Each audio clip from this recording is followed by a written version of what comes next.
Remember, Simi, no one here can know I am royalty. You must appear to be no different than the average man. I will not say a word.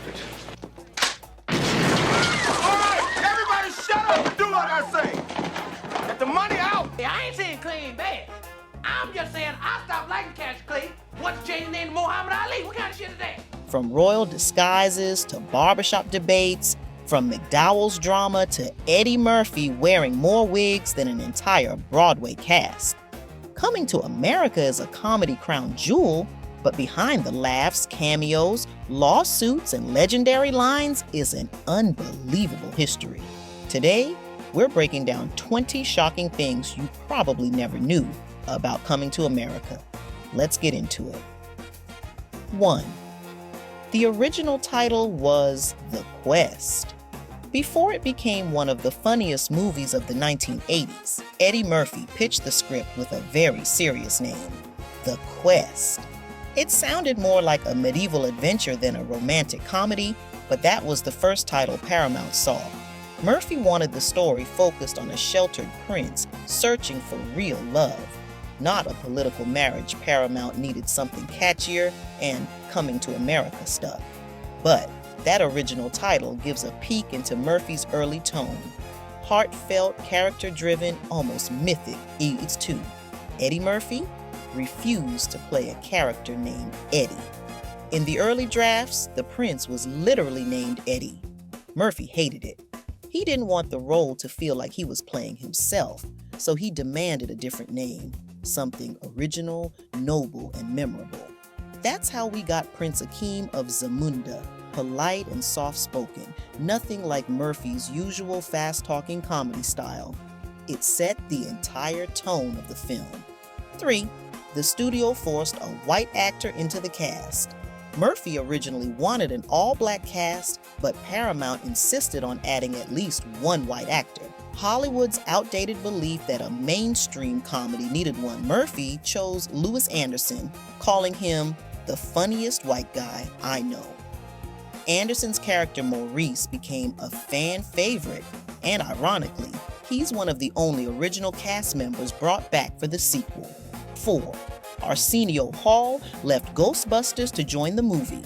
Before playing Akeem's dramatic partner Semmi, Arsenio Hall was the voice of Winston in the real Ghostbusters cartoon. When Coming to America called, he bounced. And he didn't just play Semmi, he transformed into the preacher, the sleazy club guy, and the unforgettable nightclub woman. This movie launched him into full comedy royalty. 5. McDowell's almost got the film suit.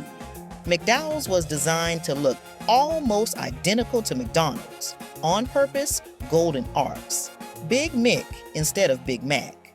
Uniforms that were suspiciously similar.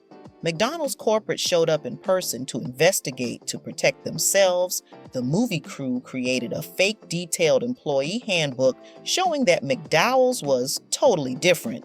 Somehow, it worked today. McDowell's is legendary enough to inspire real-life pop-ups. 6. Samuel L. Jackson got one of his first roles here. Before Marvel movies and yelling about snakes on planes, Samuel L. Jackson was the shotgun-wielding robber who stormed McDowell's.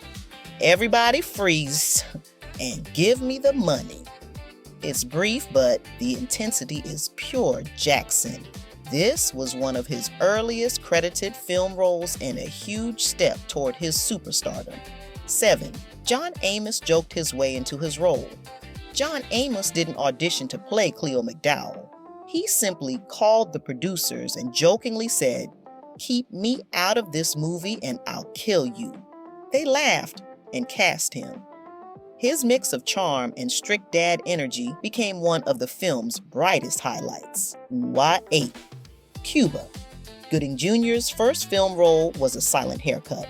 Before he was shouting, "Show me the money!" before the Oscar, Cuba Gooding Jr. sat quietly in a barber chair while Eddie Murphy, in old man makeup, snipped at his hair. He didn't say a word, but it was his film debut.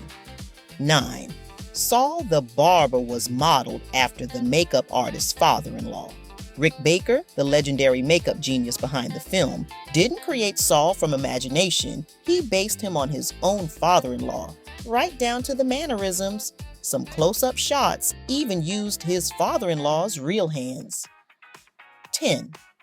The movie secretly connects to Trading Places. Blink and you'll miss it.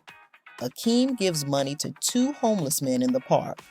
Those men are Randolph and Mortimer Duke from Murphy's earlier film Trading Places, a cinematic shared universe, decades before Marvel made it cool. 11. The mic drop was invented on set. Randy Watson, that boy good, finishes his unforgettable performance and drops the microphone like a rock star, not scripted, not planned.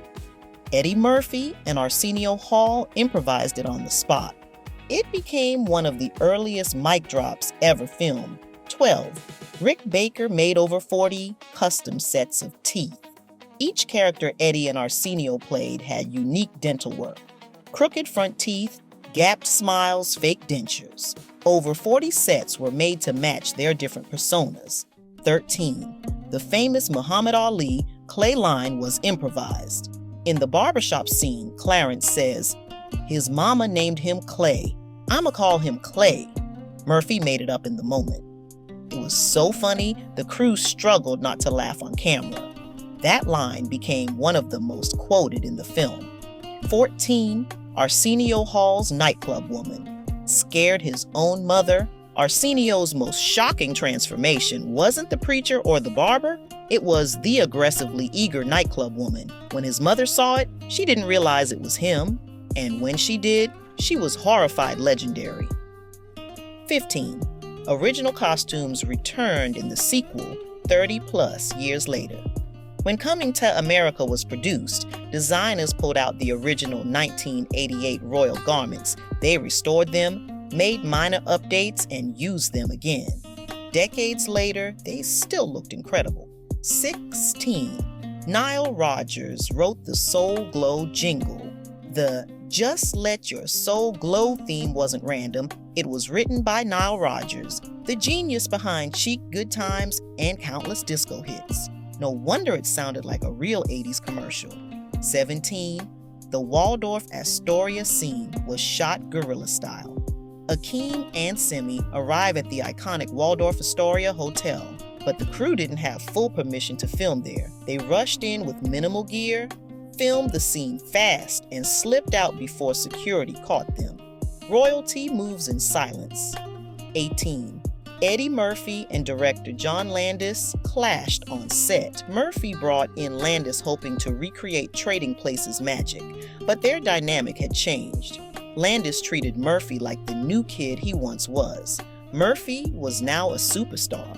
The tension was real, and Murphy later admitted it was one of his least enjoyable filmmaking experiences. 19 McDowell's became a real restaurant, twice. In 2017, a Chicago restaurant transformed itself into a real-life McDowell's. Uniforms, Big Mix, framed Zamundan photos, the whole thing lines wrapped around the block, and the pop-up returned the next year. Even Eddie Murphy loved the idea. 20. It's now part of the National Film Registry in 2021. Coming to America was officially preserved by the Library of Congress for being culturally, historically, and aesthetically significant. The film didn't just make us laugh. It broke barriers, reshaped comedy, and became cinematic royalty. And that's the full story behind Coming to America. The secrets, the chaos, the improvising, the lawsuits, and the legends behind one of the funniest films ever made. If you learned something new, hit that like button, subscribe for more deep dives, and drop your favorite character in the comments. And remember, it's not a Big Mac, it's a Big Mick.